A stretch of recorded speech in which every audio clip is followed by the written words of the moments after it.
Seventh day સ્કૂલમાં વાલીઓ દ્વારા એક વિરોધ પ્રદર્શન કરવામાં આવ્યું હતું, જેમાં મીડિયા તરફથી પૂછાતા પ્રશ્નોના જવાબ આપવાને બદલે સ્કૂલના સ્પોક્સ પર્સન ઊભા થઈ નીકળી ગયા હતા। સેવન્થ ડે સ્કૂલ એકવાર ફરી વિવાદમાં। અમદાવાદના ખોખરા પાસે આવેલ સેવન્થ ડે સ્કૂલમાં એડમિશન મુદ્દે વાલીઓ દ્વારા વિરોધ પ્રદર્શન કરવામાં આવ્યું। શાળાનું રજિસ્ટ્રેશન રદ થવાની ભીતિ વચ્ચે વાલીઓમાં અસમંજસની સ્થિતિ સર્જાઈ છે।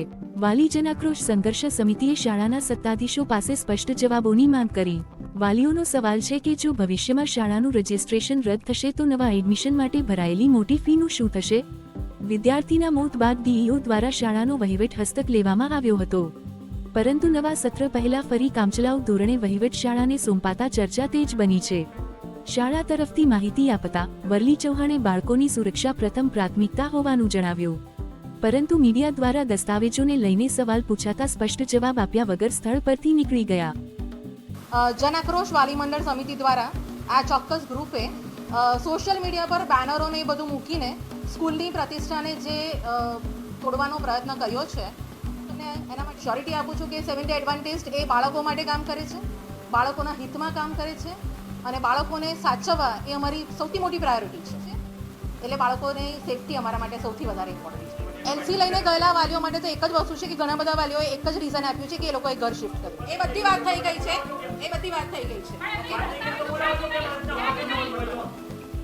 ની હત્યા થઈ ત્યારબાદ આ સ્કૂલમાં જે કંઈ પણ અનિયમિતતાઓ હતી, દસ્તાવેજી ત્રુટિઓ હતી, જિલ્લા શિક્ષણ અધિકારી દ્વારા વારંવાર 7 વખત નોટિસો પાઠવવામાં આવી અને શાળા દ્વારા ક્યાંય પણ કોઈ પણ પ્રકારનો સહયોગ ન થયો।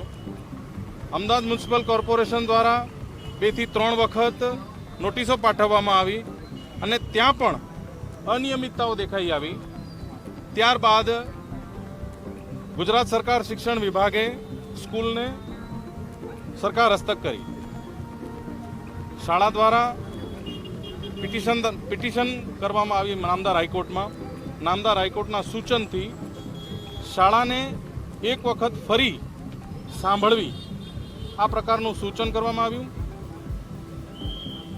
અને એ નામદાર હાઈકોર્ટના સૂચનને ગુજરાત સરકારે માન્ય રાખી અને એક વખત ફરી શાળાને સાંભળવી આ રીતે જે જૂનો ઠરાવ હતો એ રદ કર્યો।